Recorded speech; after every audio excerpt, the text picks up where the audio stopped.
Bienvenidos a Negocios de Otro Planeta, el podcast de Miguel Ángel Ruiz. Aprende con el marciano emprendedor sobre negocios, marketing y ventas.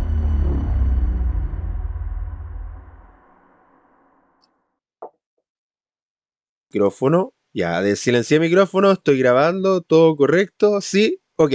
¿Cómo están? Sean todos bienvenidos a un nuevo capítulo de Negocios de Otro Planeta. Saben que me han mandado varias embarradas en mi podcast, así que siempre estoy preocupado de apretar bien los botones y no mandarme ninguna.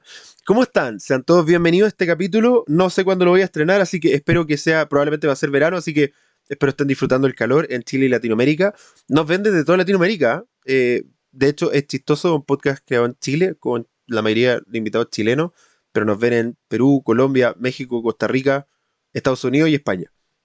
Más que en Chile. Pero bueno, hoy día estamos con un tremendo invitado, Claudio Seguel.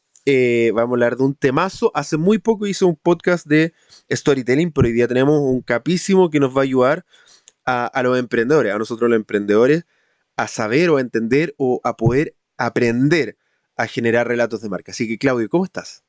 Bien, Miguel Ángel, muchas gracias por la invitación. Para mí un placer estar presente en este tipo de eventos, sobre todo si es para emprendedores. Sí, yo contento de tenerte. Mucho tiempo que no habíamos conversado y no estábamos al día. De hecho, antes de empezar a grabar nos pusimos un poquito al día después de tanto tiempo. Oye, CEO de Brand Story. Hace ¿cuánto llevamos tiempo con 12, ¿cuánto? Yo, Brand ¿10 Story, años? ¿11 años? este año cumple 11 años Brand Story. Tremendo, Sí, tremendo. porque, bueno, dicen que los emprendimientos, si después del segundo año de vida, bueno, la mayoría no alcanza a llegar al segundo año. No, no. Entonces es complejo cuando tú haces algo y se mantiene en el tiempo. Yo siempre me acuerdo de una frase de Steve Jobs que decía, no pienses en hacer un negocio pensando en ganar dinero, piensa en un negocio que perdure en el tiempo y el dinero vendrá solo. Mm, Estoy totalmente de Entonces, acuerdo. El exacto. dinero no es el objetivo, es el resultado. Exactamente, yo creo que el dinero es justamente eso, es un poco lo que tú esperas de retorno. Hay muchas cosas que las haces por amor al arte y hay otros clientes que en realidad son más grandes, como en el Brand Story yo tengo, por ejemplo, honorario, no le cobro lo mismo a una empresa grande que a un emprendedor que quiere empezar a surgir. Por Entonces, razones obvias, por razones es obvias. lógico, es lógico. Pero por lo menos yo creo que estos 11 años han sido porque también eh, siempre quiero lo que hago y en Mm. ese sentido le pongo hartas ganas. Y yo creo que para que algo dure mucho tiempo, el primero que debe creer en esa idea eres tú, porque si el resto no cree en ello, en realidad, ¿para qué lo vas a hacer?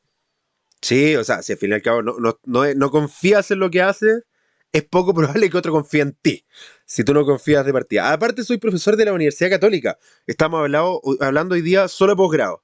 Sí, solamente posgrado, estoy en el diplomado que hace ACHAP en conjunto con la Católica. Yo hago los módulos de storytelling y es el posgrado que es de marcas y publicidad.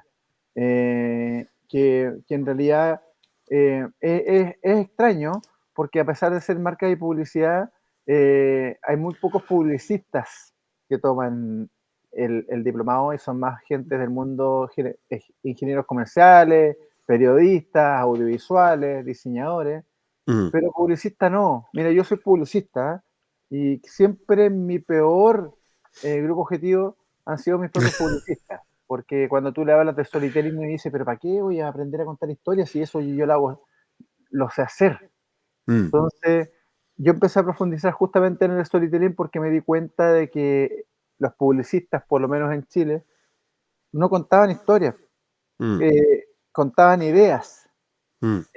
Y me acuerdo que las productoras en Argentina tenían departamentos de cuentistas. No, Entonces, la publicidad argentina, amigo. La publicidad. Qué hermosura de publicidad. Yo envidio sanamente la agencia de publicidad argentina. Es que tienen unas campañas. Bueno, también tienen otro tiempo cocinado, eso es claro. O sea, una campaña en Argentina dura 3 meses, en Chile en 2 semanas tiene que estar lanzada. Entonces, obviamente, tienen más tiempo para cocinarla. Pero aún así, los niveles de historia, la llama que llama, y hay una cantidad de historias tremenda. Argentina, sí, sí, Dios mío, hay unas campañas, pero hermosísimas. Y es porque no, y es porque tampoco tienen miedo de mostrar al consumidor real o romper los estereotipos. Y yo sé que estamos llegando a toda Latinoamérica prácticamente y parte de Iberoamérica, pero si nos centramos en el mundo de Chile, es, cuesta que el chileno deje los estereotipos de lado, eh, porque todas las marcas se caen en los estereotipos. Mm. eh, y La eso pasa familia, papá, mamá, rubio de ojos azules, con dos niños. Y eso pasa porque durante mucho tiempo también Chile se consideraba los ingleses de Sudamérica. Mm. Entonces, y veíamos de mala manera a nuestros vecinos. Y hoy hemos dado cuenta de que Chile es un país más de Sudamérica con la misma corrupción, los mismos problemas políticos y en realidad que hasta el día de hoy quiere seguir aparentando algo que no es. O sea, no es que seamos un buen país, es que estamos en un mal barrio. Entonces somos el menos malo. Esa es la realidad. Cuando lo me dicen, no somos un buen país, somos el menos malo en un mal barrio.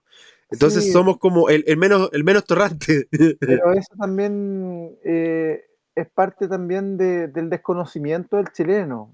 A mí, por Brand Story, me ha tocado viajar a Colombia, Argentina, Paraguay, México.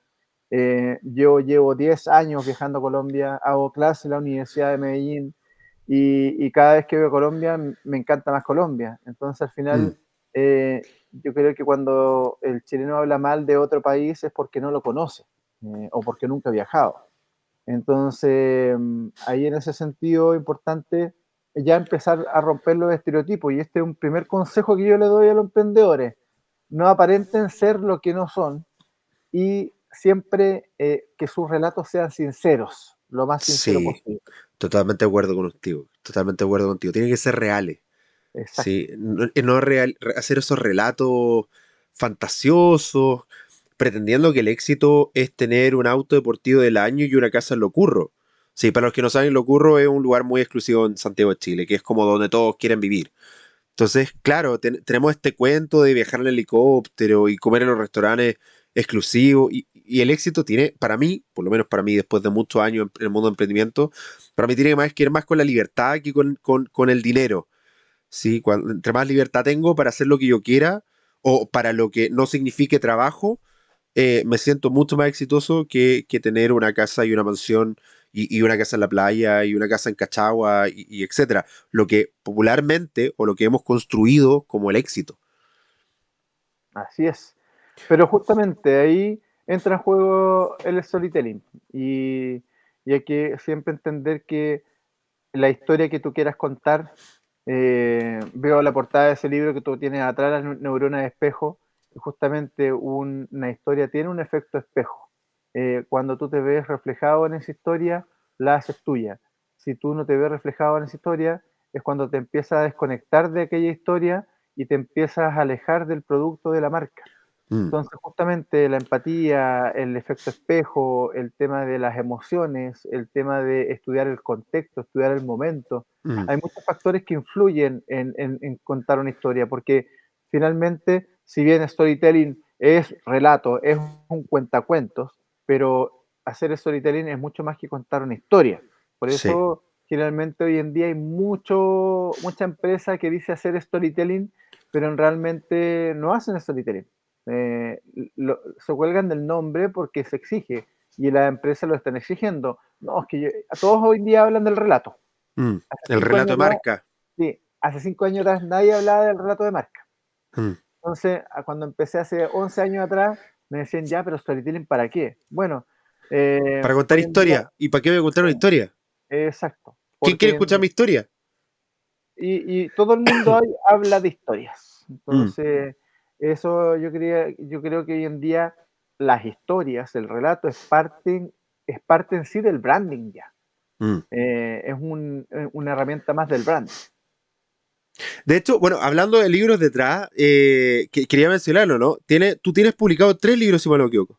Dos, que son los que están acá atrás, así. Y el tercero, tenía un tercero, amigo. Y mira, tengo un tercero, que tengo el primero fue Brand Story, esta es la segunda edición, historias que dejan marcas, y este es el segundo que es Look and Feel, que la portada me la hizo Ricardo Salamanca, un ilustrador, retocador bien conocido en Sudamérica. El primero habla acerca de cómo, del arte del storytelling, donde recopilo distintos autores, hablo en sí del concepto del storytelling y por qué es potente para una marca a nivel de marketing. Ujú. Y el segundo ya, aquí ya empiezo a plantear pequeños modelos de cómo crear historias. El tercero lo iba a publicar, que se llama Focus Story, pero soy bien como perfeccionador de mis ideas. Lo tengo ahí, pero no lo quiero publicar. ¿Por qué?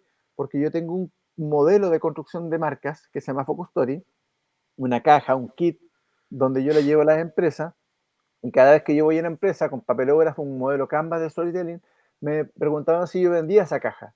Y yo les decía, no, porque la caja es mía. Eh, entonces al final dije, a ver, en realidad los conocimientos van y vienen, la vida no es impredecible, me puedo morir mañana mismo y a la tumba no me llevo absolutamente nada. Entonces, lo que estoy haciendo con el tercer libro es que voy a hacer que las propias personas armen el kit ellos mismos y yo les pase los papelógrafos, cómo armar la caja, cómo usarla, eh, y lo estoy incluyendo como un capítulo aparte, haciendo foco en la historia. Entonces, todavía yo creo que el 2024 lo voy a sacar. Genial. Ahí esperamos recibir uno. Ahí con la dedicatoria. Encantado. Oye, partamos a tierra derecha. Ya hablamos un poco. De hecho, no quiero perder el recuerdo de que hay algo que yo comparto siempre y que digo siempre en mis charlas, que es que lo peor que puede hacer una empresa es escuchar al consumidor porque todo el mundo miente, pero es mucho más rentable observarlos. Y eso es algo que compartimos como conocimiento de cómo el observar a las personas nos permite ayudar a tener insight y a través de esos insights recoger relatos de marca, porque los relatos están ahí. Los relatos están a la orden del día, ¿no? Hay que saber recogerlo y observarlo. Y no quiero perder eso de que quiero cerrar con esa pregunta porque es tremendamente interesante el cómo desarrollar la observación como una metodología de investigación de mercado, la observación de las personas con contextos de compra. Entonces, no quiero olvidarme de eso, pero vamos con storytelling. ¿Qué para ti, cuáles son los factores, como si fuera un juego química, ¿no? ¿Cuáles son los químicos que uno combina para crear un relato marca? Hablamos ya del contexto, mencionaste ya varios de ellos, pero ordenémoslos. ¿Cómo parte? Mira, aparte de esto, primero, yo creo que es importante entender siempre las tendencias. Ok. La historia que yo cuento hoy no es la misma que contaba hace 5 años atrás. Mm. O sea, una historia siempre tiene un momento para ser contada. De hecho, la historia de hoy en 3 meses más puede que no funcione.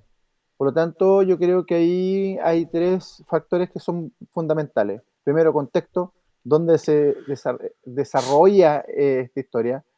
Momento, en qué momento la tengo que contar. Y tercero, audiencia, que es fundamental. ¿A quién le voy a contar esta historia? Mm. Entonces, esos tres son los creo que son los básicos. Hay muchos otros más, pero si yo analizo contexto, momento y audiencia, puedo definir en cierto modo qué tipo de relato puedo contar. Y es súper importante el tema del contexto porque evidentemente una historia contada en Chile no va a tener el mismo impacto que una historia contada en Perú o una historia Sí, contada en Colombia, hablando solo de Latinoamérica, ¿no? exacto, por Solo supuesto. pensando, a pesar que todos dominemos el mismo idioma, si comparto el mismo relato, es probable que en algunos no me vaya tan bien como en otros, porque tenemos contextos y culturas distintas. Por supuesto. Y ahora, si bien una historia tiene que ser universal, yo creo que Caperucita Roja la entienden en Colombia, en Perú, en China, en todos lados, pero rara vez le va a hacer sentido a todo el mundo. Mm. Entonces, en ese sentido, siempre hay que estar viendo si la historia va a ser una historia más bien contextualizada en Sudamérica, y ahí es cuando yo tengo que buscar ciertos códigos e insight que nos reflejen a Chile, a Perú, a Colombia, a Brasil, Ujú. o van a ser historias locales. Hoy en día las historias locales como que están mandando un poco más porque una de las tendencias está que la gente está comprando más productos más locales, Mm, Las marcas Yo Amo Mi País hoy en día son como más importantes que las marcas internacionales. mm, Pero hay que entender justamente cuál es la realidad de cada país. Por ejemplo, una vez una empresa de vinos me contactó porque querían que hiciera el relato de una etiqueta atrás, pero el vino tenía que ver con el amanecer. Entonces, la etiqueta decía que cuando el sol sale a través de las montañas, pero el vino se iba a vender en Japón. Entonces, no, esa historia no hacía sentido porque Japón el sol sale por el mar. Entonces, ahí hay pequeños detalles, para mí, y eso es otro factor, los mm. detalles. Para mí los detalles precisos también son fundamentales en una historia. Pero por eso uno tiene que uno empezar a ver cuál es la realidad de un país y qué les hace sentido. Hace poco estaba haciéndole clase al diplomado de marca, especialización de marca en Medellín, y empezamos a analizar, por ejemplo, ciertas publicidades. Y había una publicidad de Mercado Libre que salió hace poco y que decía, llegamos con bombas o con bombas en Medellín. Entonces me decían los alumnos, profesor, que Mercado Libre me diga aquí, llegamos con bombas, en un país donde por mucho tiempo hubieron atentados con bombas, entonces al final ahí habla mal de un poco de Mercado Libre. Pero, En ¿me puede sentido de, explicar qué estaba pensando Mercado Libre al lanzar esa campaña? ni, No. ni idea, de hecho ¿Me, justamente me explican en qué país puede servir eso? en Neon, entonces al final es como que, En Bolivia probablemente a los berlines le dicen bomba. Por si no sabían, a los berlines. Lo aprendí cuando viví en Arica. Que sí, de hecho acá está, dice, ahora llegamos a Medallo en bombas con nuestros envíos. Entonces al final, y me decían, llegamos en bombas, como metiendo ruido. Claro, ok. y yo le dije bomba de los bomberos, también le dicen bomba a los bomberos. Entonces, pero la palabra es muy mal usada. Entonces, Mm, ojo con las palabras. Las mm. palabras también tienen poder. Entonces, una palabra puede alterar toda una frase.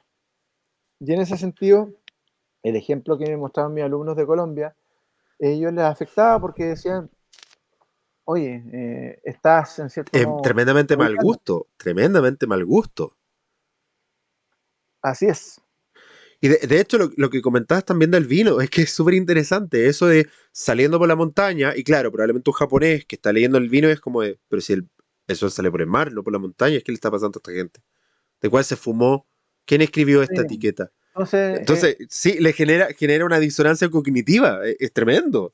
exacto. Entonces, ahí hay que empezar a modificar los relatos. O sea, hay que empezar pasa el tiempo y los relatos van cambiando. Mm. Yo hace poco terminé de hacer clase en el diplomado del vino que está haciendo el Andrés Bello, en conjunto con Claudio Gacitúa, que es de las mujeres del vino. Y ahí analizamos varias campañas del mundo del vino y nos dimos cuenta de que en realidad el storytelling, una de las pocas marcas de vinos que tiene storytelling es Casilio el Diablo, Gato, Clos de Pirque. Eh, que Clos de Pirque en el año Clos de Pir que 1900, no es como la lo calidad mejor, por la dentro. calidad por dentro, eso Ya, mismo era. justamente. Y el relato de 1985, porque ahí salió, por el 86 salió ese spot, decía la calidad va por dentro. Y contaba toda esta historia del papá que se pelea con el hijo y canción sentimental de Alberto Plaza, ¿cierto? Y después para un cumpleaños el hijo lleva con la torta y se piden perdón, se abrazan para finalmente decir, porque lo que realmente importa va por dentro. Clos de Pirque, la calidad va por dentro. Pero eso fue en el 85, cuando el mundo del vino no era tan conocido en Chile y no habían buenos vinos. De hecho, el mundo del vino es recién de hace 25 o 30 años en Chile. Hoy día sí hay buenos vinos, pero hace 20 años atrás no habían tan buenos vinos. Pero hoy, Clos de Pirque hace un remake de ese spot 2023, hace 2 meses atrás. Y creo, si mal no me equivoco, que utiliza, lo leí, que utilizó a uno de los niños o del No, joven que ahora es el adulto. usa el hijo que se peleó con el abuelo, pero él ahora es el abuelo. está en el Sí. papel. Y muestran la Y, foto de ese spot del 85 que da a entender de que el papá falleció y él ahora es el adulto. Pero cambia el eslogan. y que Ya nos no hace es- sentir tremendamente ancianos a todos los que vimos ese spot. y cambia el eslogan, porque el eslogan ya no era la calidad va por dentro. Lo Mm, cambian a lo importante va por dentro. ¿Por qué? Porque un vino en caja tampoco es un vino de buena calidad. mm, Entonces también se dan cuenta de eso y es contextual. Entonces, por eso te digo que lo bueno del storytelling es que es un sistema vivo, tiene que ir cambiando. Lo que tú mm. creaste hoy, en 3 meses más, puede que sea de otra forma, pero no tiene que perder la esencia. Y después de eso, hablamos del contexto. ¿Cómo explicas tú el momento? El momentum de la verdad. El momento tiene que ver más que nada con en qué momento exacto yo te cuento esa historia. Eh, Llevándolo a ejemplos mucho más simples, este es el peor momento para contar chistes machistas, chistes racistas, y que estamos en un momento en sí donde todo lo que tú digas puede ser usado en tu contra. Mm, Entonces, yo creo que ha sido gran dilema en el tema de las marcas, que también las marcas están bien temerosas de lo que pueden decir, porque pueden herir a alguien, las pueden funar, las pueden demandar, las pueden ujú. bloquear. Entonces yo creo que estamos en un momento delicado no delicado, estamos en un momento donde las personas están súper sensibles y que tú en realidad no les puedes decir absolutamente nada. ¿Qué pasó ahí? Pero mira lo contrariado que uno se puede sentir, porque claro, uno mira la publicidad argentina y son tremendamente atrevidas, pero ya no somos atrevidos per se, pero aparte tenemos un sistema que inhibe el ser atrevido, entonces no lo somos por naturaleza, no, en la sociedad está muy sensible para ser atrevido, porque una mala jugada puede matar una marca o puede matar un producto, entonces es una dicotomía difícil para la publicidad chilena. Por supuesto. Entonces, yo creo que ya se han ido bajando un poco las revoluciones y está volviendo todo un poco a su ciclo más natural de las cosas, donde la gente está vibrando más con el tema experiencial, donde la gente quiere que se le vuelva a enamorar, donde la gente ya sí es sincera, la Mm, gente castiga a las marcas que no respetan al medio ambiente, por ejemplo. mm, Entonces yo creo que el momento va por ahí, en el sentido de la conciencia, de la concientización, mm. de hacer relatos de marca que respeten a las personas, que más que respeten, relatos de marca que se centren en las personas y no en los productos, porque el fin del storytelling no es más que humanizar un mensaje. Mm. Eso es lo que hace un mensaje que es muy duro, a través del storytelling tú lo humanizas. Y ahí es Curioso cuando que, viene la pertenencia. curioso que las marcas quieran ser humanas y los humanos quieran ser marcas, ¿no? Qué Exacto. dicotómico. Los humanos buscamos ser marcas posicionadas para tener trascendencia y las marcas buscan ser humanas para ser cercanas. Y está por una dicotomía en que los humanos queremos ser marcas y las marcas quieren ser humanas y es como de... Sí, no, y hay conceptos que hoy en día están entrando fuerte, como la inteligencia artificial, el ChatGPT. Por ejemplo, una vez una alumna estaban escribiendo un relato, yo iba entregando los parámetros del relato, lo iban ingresando al chat y el chat le iba entregando el relato escrito. Entonces yo lo vi, le dije, muéstremelo y lo apagaron, le dije, no, si no me va a enojar, quiero ver cómo funciona eso. Y Mm, nuestro profesor es que están ingresando los datos, los parámetros, y el chat te va entregando el relato. Entonces, claro, me parece sorprendente eso, pero, pero a mí generalmente no me asusta la inteligencia artificial, porque hay algo que nunca va a hacer la inteligencia artificial, escribir desde la emoción, desde la mm. experiencia. Hace poco escribí una columna para la revista Bull, yo todavía escribo la revista Bull, Somos y, dos. y se llama Querida Inteligencia Artificial, ¿qué sabes tú de Cordillera si tú naciste tan lejos? Esa canción de Patricio Mans, de este compositor chileno de los años 60, porque justamente tiene que ver con que la inteligencia artificial no tiene experiencia. O Mm, sea, si yo me remonto, por ejemplo, a la canción Tears in Heaven de Eric Clapton, se la escribió a su hijo que cayó de un rascacielos y murió. O sea, ¿qué va a saber en la inteligencia artificial de la pérdida de un hijo? y Mm, nace esa canción. Entonces, hay muchas canciones que nacen desde el corazón, desde la emoción y que ni siquiera son posibles escribirlas dentro de un parámetro. mm, Entonces, claro, aportan, por supuesto que sí, pero ahí otro elemento importante considerar, aparte del contexto, del momento, de la audiencia, es tus propias experiencias humanas. Eso hay que dejarlo claro hoy día, mm. porque a través de ellas también van naciendo las emociones, y las emociones son fundamentales dentro de un relato, porque el Por 90 su- bueno, que tú que, sabes más que yo en ese tema, más del 95% de las decisiones las toma el subconsciente, que y son son totalmente emocionales. emocionales. Totalmente de acuerdo. Sí. Y en ese contexto, bajo tu mirada, ¿cómo entender a la audiencia? Piensa que los emprendedores muchas veces, es curioso porque los emprendedores sí ven cara a cara a su cliente, algo que una gran empresa multinacional no. No sé si te ha pasado en tu experiencia con grandes empresas, a mí me ha tocado sentarme con gerentes de marketing y experiencia del consumidor que me dicen, no sé quién me compra. Porque uno de los parámetros para hacer una investigación de mercado con neuromarketing es dime, ok, ¿cuál es tu público objetivo para finalmente medirlo? Y ellos me han dicho, no sabemos, no sabemos Bueno, quién es. Que es porque evidentemente estamos hablando de una multinacional que tiene un músculo grasoso que no te permite ver realmente quién es el que te consume, pero un emprendedor sí lo le ven de cara a cara. Entonces, cuando a un emprendedor le cuesta identificar su público objetivo o no lo tiene todavía bien definido, ¿cómo partimos entendiendo a la audiencia? no, mira, eso para mí es fundamental. Y hay muchos emprendimientos que se dedican justamente a vender y quieren vender sus productos y les da lo mismo que le compra. Mm. Mientras tenga un Oye, mi poder producto lo puede comprar todo. Y es como de cuando adquisitivo. todos son tus clientes, probablemente nadie lo sea. No, entonces, yo creo que la mejor forma de decidir, en realidad tú eres quien decide quién te compra. Ujú. Claro, Es y- sí, importante ese dato. sí, Importante ese dato. Decidir quién quieres que sea tu público objetivo. Eso independiente, normalmente no te lo dicen. No te lo dicen, ¿ah? independiente, independiente te compren todos, Sí. ¿ah? Pero ¿Quién es tu cliente tú, ideal?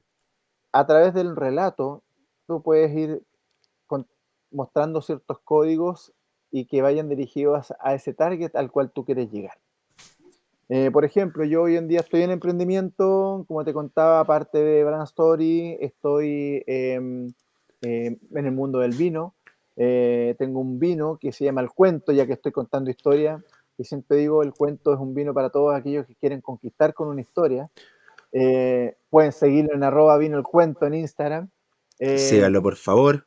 entonces, justamente, yo le dirijo el vino a un target en especial, que son, para mí, artistas, músicos, gente que está la apasiona las letras, escritores, gente del mundo artístico, independiente. Me compré la señora Juanita de Maipú, pero en realidad el vino yo le oriento, el relato va dirigido a un cierto grupo de personas. Por lo tanto, yo creo que más que identificar quién me compra, yo tengo que decidir a quién le vendo. Entonces, en mis posteos tengo que hablar de una forma tratando de llegar a ese grupo. Claro, para un emprendedor es mucho más fácil porque al final lo bueno de Instagram es que llegas al target correcto con ciertos parámetros. Mm. Em, pero hoy en día es raro que una marca sea masiva. Los negocios y las marcas son contextuales, van dirigidos a tribus, van dirigidos a nichos específicos de personas. Por Mm. tanto, no es tan difícil como lo podría ser para una empresa grande. Mm. A mí, dentro del mundo de la masividad, me tocó vender cuando empezaron a llegar los celulares a Chile, las marcas grandes, que iban enfocados a un grupo ABC1, pero todos los celulares los compraba el C3. Mm. Entonces, yo creo que es porque la aspiracionalidad también vende. Entonces, Sobre todo en un país como Chile, exacto, tan arribista, podríamos decir. así es. Sí, y ese contexto me parece sumamente interesante porque no tan solo decido a quién quiero venderle, eh, dirijo a quién quiero venderle, sino también puedo ver la respuesta del mercado de forma inmediata, Por si supuesto. estoy acertando o no. Porque creé, pensé, decidí, creé, lancé, y veo la respuesta del mercado y si cacho que no le pegué a quien quería pegarle. Por eso tienes que ser fiel a tus ideales, porque por ejemplo, te pongo un ejemplo bien burdo. A mí me gustan los asados, me encantan los asados. Y cada vez que subo un posteo en una historia haciendo un asado, saltan mis amigos veganos que se enojan. Oye, pero es que, bueno, le dije, a mí me gustan los asados, listo. Si te gusta bien, si no, no, y déjame de seguir, así, tal cual. Entonces tú no tenés que andar preocupando, porque si tuvieras que preocuparte de toda la gente, eh, eso algo del storytelling que los emprendedores tienen que tener claro. No esperen que una historia sea 100% efectiva. Mm. Siempre hay alguien a quien no le va a gustar tu historia. Y al contrario, va a haber alguien que la va a odiar. Sí, y ese personaje no te debería preocupar de nada. De hecho, finalmente las empresas grandes se obsesionan con los likes. Mm. Piensa que las marcas, Facebook se resistió mucho al poner el botón no me gusta, porque el botón no me gusta no es vendedor. Mm. Entonces tú puedes tener 1000 me gusta y un no me gusta, y ese gerente se obsesiona. ¿Quién averigua quién le puso no me gusta?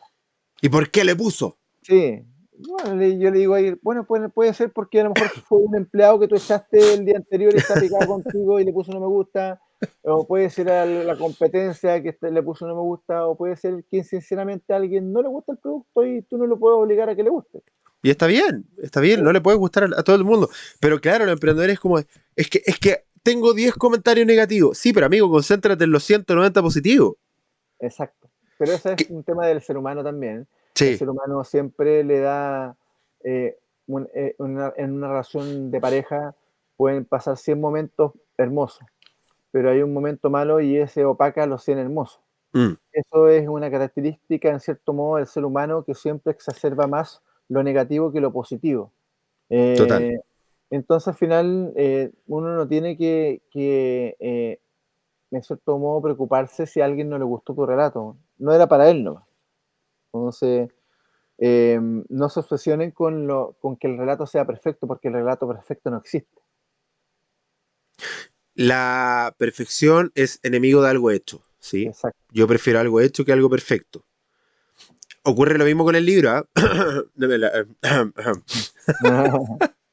Oye, antes de ir al tema de la observación, que de verdad para mí es un tema que yo lo encuentro maravilloso, que es algo que siempre destaco de, ok, no tienen presupuesto para hacer un estudio de neuromarketing, observen a su consumidor, vayan a donde va él, véanlo cómo interactúa. De hecho, yo hago el ejercicio de las pastas. Yo siempre digo, ¿quieres vender pastas artesanales? Ándate a un supermercado. Párate en el pasillo de las pastas. Ve cuánta gente pasa. Ve cuánta gente agarra las marcas tradicionales y cuánta, porque hay partes de pastas artesanales. Mira cuántos toman pastas artesanales. ¿Sí? Entonces dice, mira, entre 1000 personas, de las 1000 personas, 50 buscaron pastas artesanales. Y como sé más o menos las marcas, sé cuánto está dispuesto a pagar. Y por lo tanto yo puedo decir entonces, puedo extrapolar esto y decir, mira, de cada 1000 voy a tener 50 y estos 50 están dispuestos a pagar tanto. Y con eso ya tengo una observación real de cómo se comporta la gente en un punto de venta real, no de una encuesta que rara vez me da una idea ilusoria efectiva.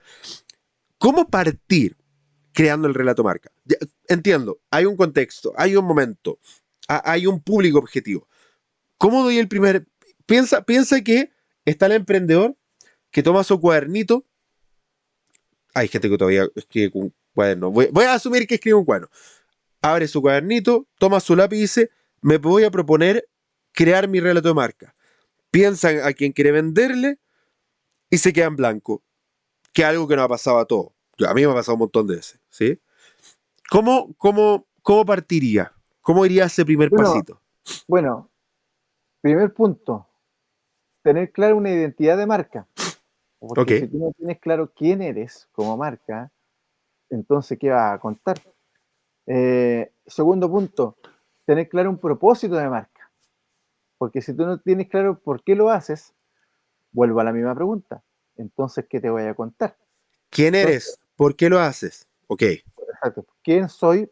¿Por qué lo hago? Son dos cosas fundamentales. Tercer punto, eh, el insight. El insight es una verdad oculta que, en cierto modo, una verdad humana, que es por qué la persona se comporta de determinada manera. Si yo no identifico un insight poderoso, también no tengo relato, porque la mayoría de los insights, los relatos se basan en insight. Y ahí hay tres tipos de insight. Tenemos un insight estructural, que es cuando tú observas a la persona y su comportamiento, por qué se comporta de determinada manera. Tenemos un insight intelectual, que es cuando yo acudo a estudios, data, leo libros, veo estudios de comportamiento, etcétera.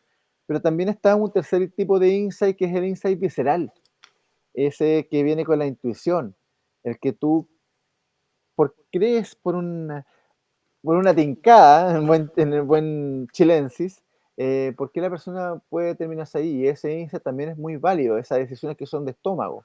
Mm, Porque después de yo obtener ese insight, paso a crear un concepto y recién ahí viene un relato. Entonces, mm, por eso te digo, no es que yo llegue y cuente una historia. O sea, hay ciertos pasos previos. Contar con una identidad, tener un propósito, saber a quién le cuento la historia, identificar comportamientos, por lo tanto, insight. De ese insight nace un concepto y después viene el relato. Porque si yo no tengo un relato, un concepto, ¿en qué tipo de relato voy a contar? Por mm, ejemplo, Homo identificó el insight de que la sociedad desaparece, pero el aprendizaje queda. Y de ese insight crea el concepto maravilloso que es ensuciarse hace bien. Y en mm, ensuciarse hace bien, ese concepto crea todo su relato de marca. DAP, la marca DAP, identificó el insight de la mujer real, no del icono de estereotipo de ella. mm, Eh, y de ese insight de la mujer real y de la mujer bella, tanto por dentro como por fuera, nace uno de los conceptos que dice, por ejemplo, mujeres reales, curvas reales, o tú eres más linda de lo que tú crees. Entonces, eh, después de eso viene el relato. Entonces, es importante primero definir esos pasos antes de contar una historia.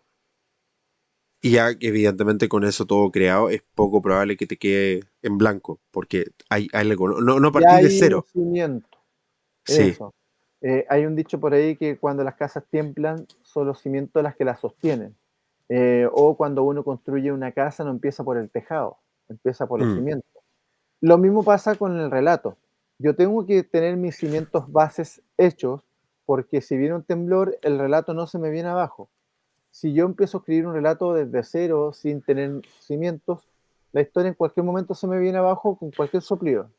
Entonces, Me acordé de una entrevista de Alan Rickman, el que fue actor de Snape en Harry Potter, y él comentaba que decía, cuando vayas a actuar, cuando jóvenes actores me hacen preguntas de cómo actuar, él decía, anda, escucha música, anda al cine, anda al teatro, ve arte, nútrete, para cuando te llegue un guión y una obra de arte, tu cerebro esté tan nutrido que de forma natural comience a crear en tu cabeza un contexto que te permita actuar.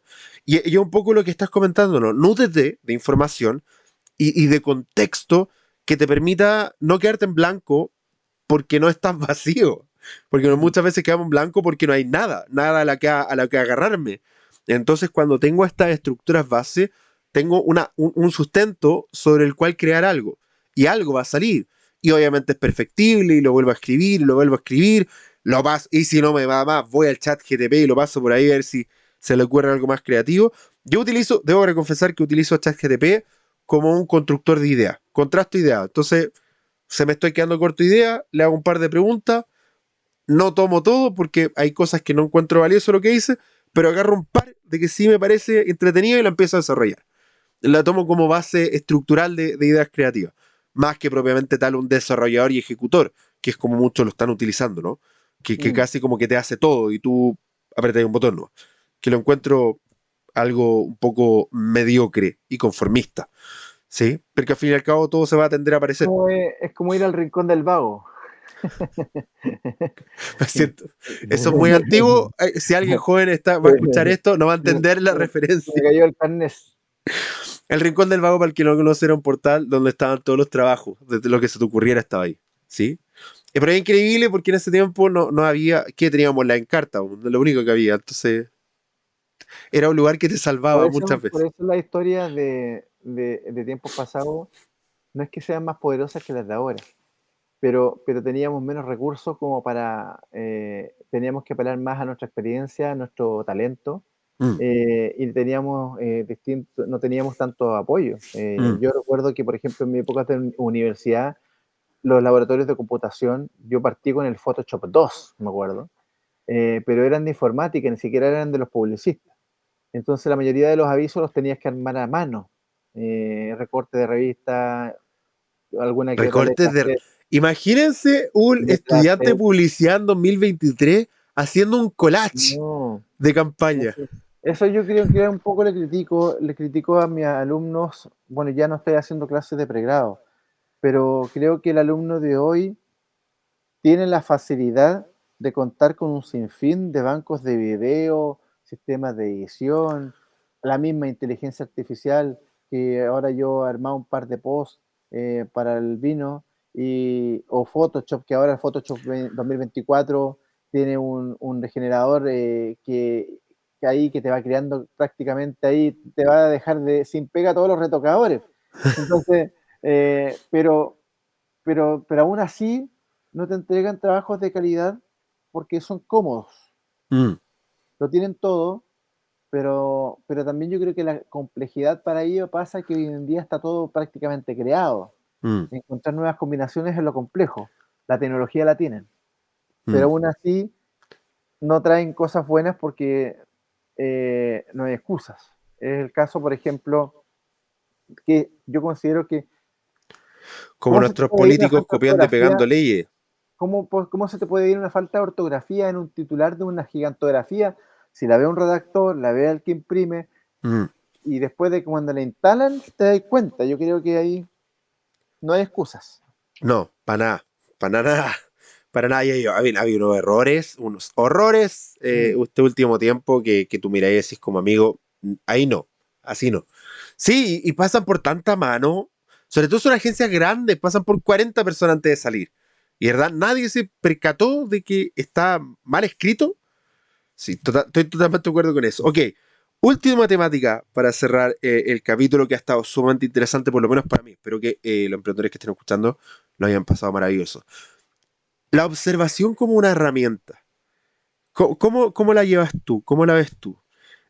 A mí me encanta la observación de las personas. Es como sentirte como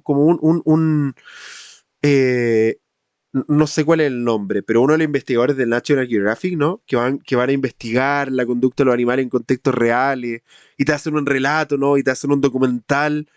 Es un poco eso, ¿no? Tratar de entender cómo nos comportamos en contextos de compra reales. ¿Cómo ves tú la observación como una herramienta poderosa de Yo creo que investigación? la observación, para que sea poderosa, tiene que ir acompañada de otras cosas, porque al final no estamos hablando de una observación superficial, Mm, porque mirar no es lo mismo que observar. Estamos por hablando de supuesto. una reflexión profunda. Ujú, Por lo tanto, yo creo que las preguntas van de la mano con la observación. Cada vez que yo observo algo, lo primero que debo hacer, en cierto modo, es hacerme una pregunta. ¿Por qué? Porque la pregunta, en cierto modo, a mí me ayuda a revelar supuestos que están ocultos. ¿Por qué mm, pasa esto? Y cuando yo también me hago una pregunta, me ayuda a evitar los desvíos, es decir, que yo me vaya por otro camino, porque también yo tengo que contextualizar todo, es decir, yo tengo que poner un framing, como dicen los periodistas. Pero también cuando yo me hago preguntas al observado, también puedo exponer puntos débiles y también identificar errores. Por lo tanto, en ese sentido, a las preguntas también pueden considerar alternativas.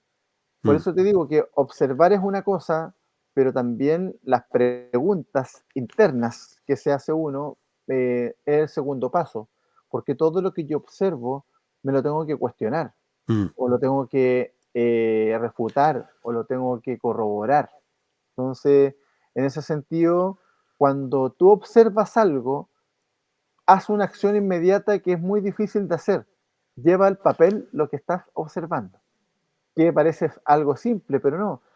Traten de escribir lo que están pensando. Es súper difícil, mm, pero porque si no, si quedas en la observación, automáticamente hay que ir anotando.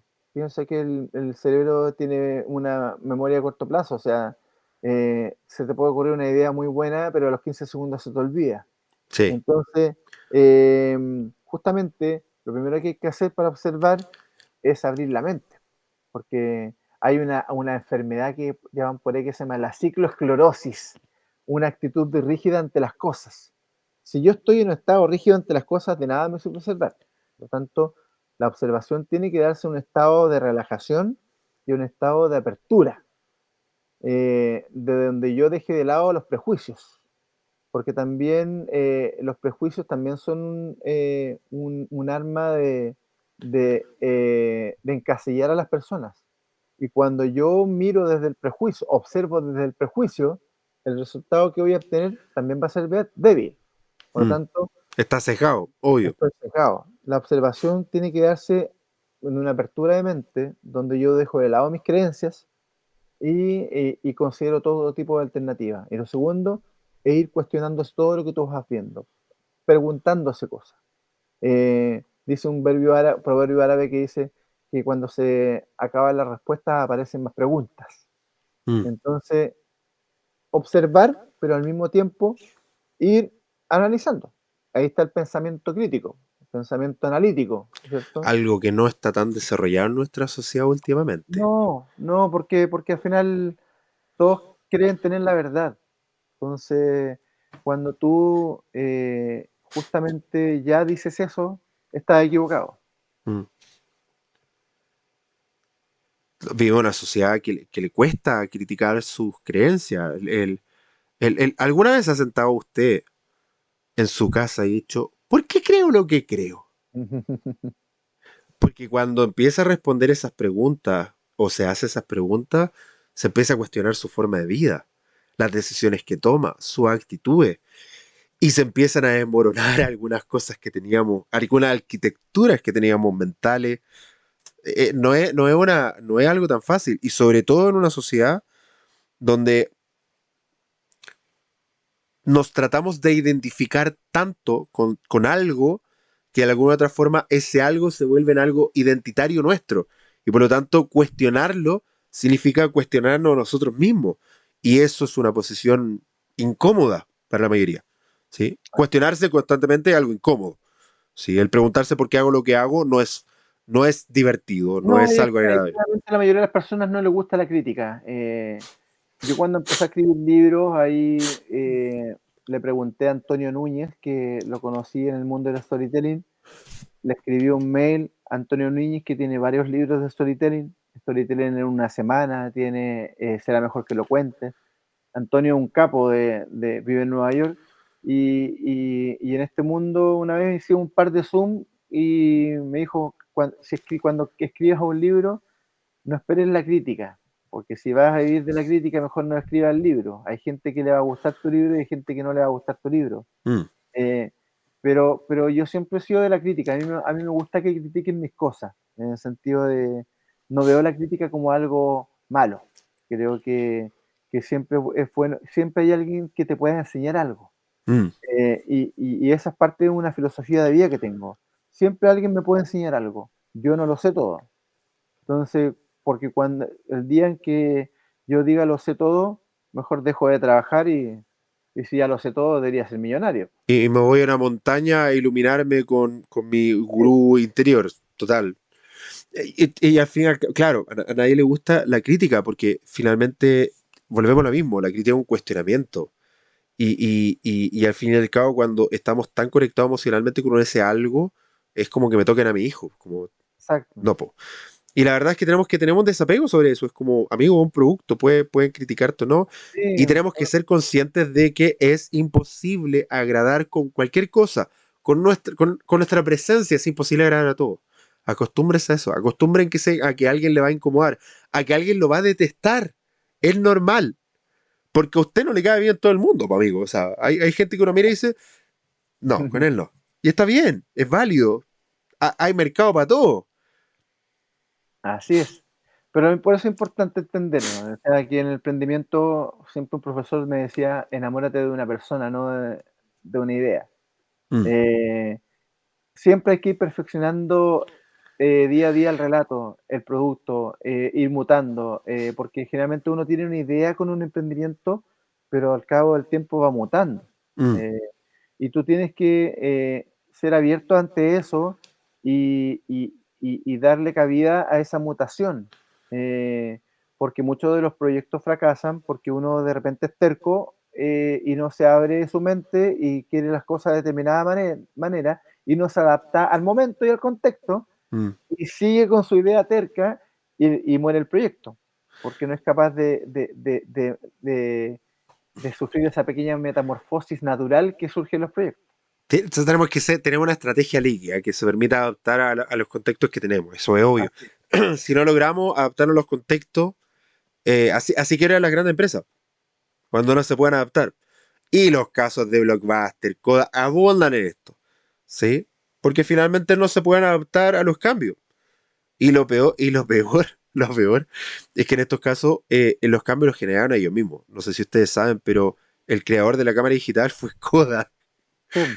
Y por si no lo saben, a Blockbuster le ofrecieron ser el primer Netflix, ¿sí? Pero el tipo estaba tan cómodo con lo que hacía que fue como, ¿para qué? ¿Para qué calentarme la cabeza? Claudio, muchas gracias por tu tiempo, por tu experiencia. Yo lo pasé increíble, espero tú igual. Espero hayan disfrutado esta conversación amena. Si alguien quiere contactarte, preguntarte, pedirte una asesoría, ¿dónde lo pueden hacer?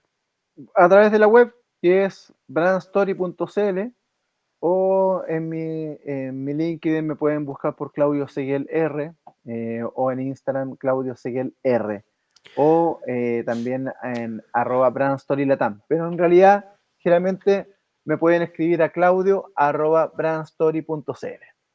Perfecto. Gracias por tu tiempo, Claudio. Gracias por estar acá, por pasarse, por conversar. Y espero que les haya gustado este capítulo. Recuerden que si les gustó, si lo encontraron interesante, si hay algo valioso que ustedes hayan enseñado, que hayan aprendido, compártaselo a un amigo emprendedor. Haga crecer esta comunidad y permítale que otras personas puedan aprender este valioso contenido. Muchas gracias por estar conectado en este capítulo de Negocio de Otro Planeta y nos vemos en el siguiente capítulo. Chao, Claudio. Chao, gracias. Y ahora es cuando pongo el cierre y aprieto botones y no la cago. Pim, pirim, pim, pim.